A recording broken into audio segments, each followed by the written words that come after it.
दोस्तों, आज हम लोग RSPIML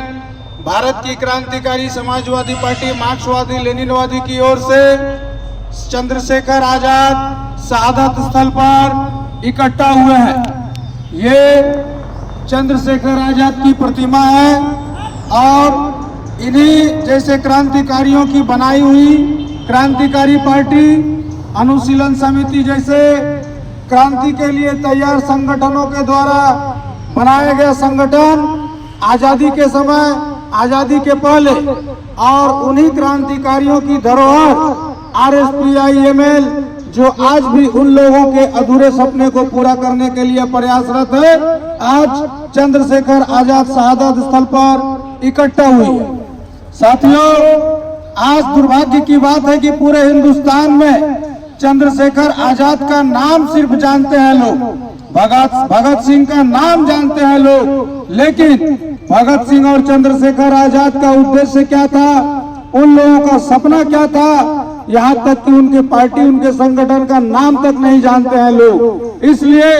हिंदुस्तान के लोगों को ये जानना चाहिए कि आज RSPIML के लोग जिस शहादत स्थल पर उपस्थित है, चंद्रशेखर आजाद वे अनुशीलन समिति के शाखा के रूप में विकसित हुई HRA के सदस्य थे, हिंदुस्तान रिपब्लिकन एसोसिएशन के सदस्य थे, जिसकी स्थापना 1923 ईस्वी में भारत में हुई थी और जिस संगठन का उद्देश्य था ब्रिटिश सरकार को हिंदुस्तान से उखाड़ फेंकने के साथ साथ एक ऐसे समाज की स्थापना जहां मनुष्य के द्वारा मनुष्य का शोषण संभव न हो। साथियों, उसी HRA को बाद में 1928 में कांग्रेस भगत सिंह के द्वारा नाम में संशोधन करके HSRA रख दिया गया, हिंदुस्तान सोशलिस्ट रिपब्लिकन एसोसिएशन, ताकि संगठन के नाम में संगठन का उद्देश्य झलके। इसीलिए इस संगठन के नाम में सोशलिस्ट वर्ड को भगत सिंह के प्रस्ताव पर जोड़ दिया गया था और चंद्रशेखर आजाद, भगत सिंह, अशफाकुल्लाह खान, राजेंद्र लाहिड़ी जैसे क्रांतिकारियों ने, राम प्रसाद बिस्मिल जैसे क्रांतिकारियों ने जिस उद्देश्य के लिए अपने प्राणों की आहुति दी, आज भी उनका वो उद्देश्य अधूरा है। 1940 में बनी उन्हीं क्रांतिकारियों के संगठन के एक धारा के रूप में, उनके विरासत के रूप में 1940 में उन्हीं क्रांतिकारियों के सपनों को पूरा करने के लिए RSPIML का जन्म हुआ था। नेताजी सुभाष चंद्र बोस, सहजानंद सरस्वती के उपस्थिति में एवं कॉमरेड केशव प्रसाद शर्मा के प्रयासों से। साथियों, 1940 से लेकर आज तक RSPIML हिंदुस्तान में घूम घूम कर यह प्रचार कर रही है कि हिंदुस्तान के लोग इस बात को जाने समझे कि अगर हिंदुस्तान एवं पूरे दुनिया में मानव समाज की संरचना करनी है जहां मनुष्य के द्वारा मनुष्य का शोषण संभव ही न हो, जिस तरह से आज ईमानदार रहना संभव ही नहीं है, ये वर्तमान पूंजीवादी व्यवस्था किसी को भी ईमानदार रहने दे ही नहीं सकती है, किसी का भी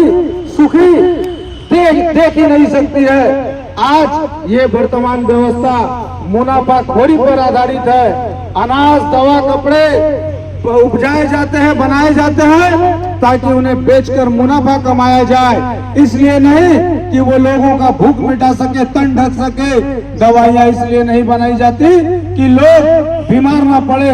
बल्कि इन सारे चीजों का उद्देश्य होता है उत्पादन का मुनाफा कमाना। अब इस मुनाफा की प्रक्रिया में चाहे मनुष्य के द्वारा मनुष्य की जान ही क्यों न चली जाए, इस अमानवीय क्रूर व्यवस्था को बदलने का सपना कभी शहीद आजम भगत सिंह ने देखा था, चंद्रशेखर आजाद ने देखा था। इसलिए तो चंद्रशेखर आजाद कहते थे कि गरीबों को मिले रोटी तो मेरी जान सस्ती है। इतना बड़ा बात कहने वाले और एक बड़ा जीवन जीने वाले हिंदुस्तान के नौजवानों, बूढ़े, बच्चों, औरतों सभी के दिलों में रहने वाले चंद्रशेखर आजाद, लेकिन उनका उद्देश्य, उनकी पार्टी को लोग आज नहीं जानते हैं। इसलिए RSPIML आपको बताने आई है, आपको यह बात जानना चाहिए कि जिस HSRA अनुशीलन समिति ने भारतवर्ष से ब्रिटिश हुकूमत को उखाड़ फेंकने के साथ साथ एक समाजवादी व्यवस्था लागू करने का सपना देखा था, संघर्ष किया था। आज भी वो उद्देश्य, वो सपना अधूरा है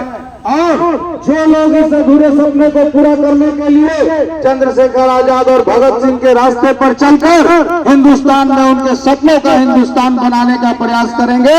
वास्तव में वही उन क्रांतिकारी शहीदों के रिश्तेदार कहलाएंगे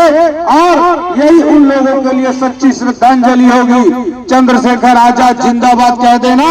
भगत सिंह की जय कह देना काफी नहीं है। साथियों, RSPIML के लोग आपसे आह्वान करते हैं कि भगत सिंह के रास्ते पर चलिए, भगत सिंह के उद्देश्य को पूरा करने में अपना संघर्ष लगाइए, हमारा साथ दीजिए। RSPIML के सुर्ख झंडे के नीचे संगठित होकर एक साथ इस अमानवीय और क्रूर व्यवस्था को उखाड़ फेंकना है और हिंदुस्तान में एक ऐसे समाज की संरचना करना है जहां मनुष्य के द्वारा मनुष्य का शोषण संभव ही न हो। इसी के साथ मेरी बात को यही मैं विराम देता हूं। इनकलाब जिंदाबाद, चंद्रशेखर आजाद जिंदाबाद।